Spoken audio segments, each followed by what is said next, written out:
Hi friends, welcome back to Shruti Vennela channel.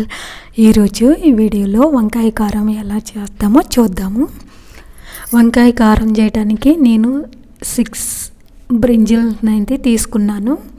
అవి ఇలా నూనెలో బాగా వేయించిన తర్వాత మనం ధనియాలు, జీలకర్ర, ఎల్లిపాయలు, ఉప్పు, కారం, పసుపు వేసేసి మెత్తగా మిక్సీ పట్టుకోవాలి. అలా మిక్సీ పట్టుకున్న పొడిని ఇలా బాగా వేగిన వంకాయ ముక్కల్లో మజ్జిగ కోసి, వంకాయలు నూనెలో వేయించేటప్పుడు మధ్యలో కోసేయాలన్నమాట.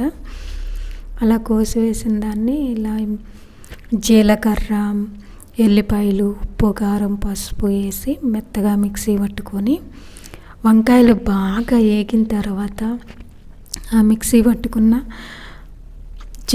జీలకర్ర కారాన్ని వంకాయ ముక్కల్లో వేసి కలపాలి. అలా అడ్డంగా కోసిన ముక్కల్లో పెట్టేయాలన్నమాట.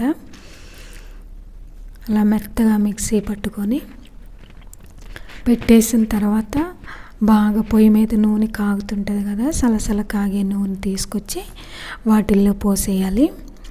అలా పోసేస్తే అవి నూనెకి లోపల పచ్చంతా పోయిద్ది, కారం పచ్చి. అలా వంకాయల్ని బాగా మెత్తగా చూసారా, అలా ఒత్తుతుంటే మెత్తగా అయిపోతాయి. అలా మెత్తగా అయిపోయిన తర్వాత తీసి పక్కన పెట్టుకోవాలి, నూనె అంతా వడిలేలా ఉంచి. అలా మనం మిక్సీ పట్టుకున్న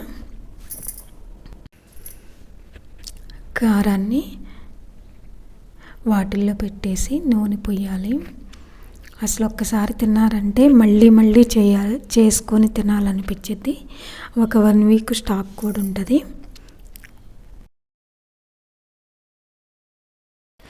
అలా మిక్సీ పట్టుకున్న జీలకర్ర వేసిన ఎల్లిపాయ కారాన్ని వంకాయలో ఆల్రెడీ కోసి వేయించాం కదా, వాటి సందుల్లో పెట్టేసేయాలన్నమాట. దయచేసి వేడి నూనె పొయ్యాలి. అలా మొత్తం వంకాయలని కూడా నూనెలో బాగా వేయించి జీలకర్ర కారాన్ని పెట్టేసి ఆ తర్వాత మళ్ళీ వాటిని అలా వేడి నూనె పోయాలన్నమాట, కారం పచ్చివాసన పోవటానికి. అలా మొత్తం కాయలన్నీ వేయించేసుకుని అన్ని కాయలకి అలా జీలకర్రతో నూరుకున్న ఎల్లిపాయ కారాన్ని పెట్టేసేయాలన్నమాట. పెట్టేసిన తర్వాత కొత్తిమీర, పుదీనా కూడా వేసేసి మళ్ళీ ఒక్క 2 మినిట్స్ పొయ్యి మీద ఉంచేసి మొత్తం కాయల్ని అలా సిమ్లో సన్నటి సగం మీద వేయించాలన్నమాట. 2 మినిట్స్ అంటే 2 మినిట్స్ పొయ్యి మీద ఉంచేసి తీసేయాలి. నేనైతే ఇంట్లోనే ఫ్రెష్గా కాసిన కొత్తిమీర, పుదీనా అప్పటికప్పుడు కోసి వేసాను.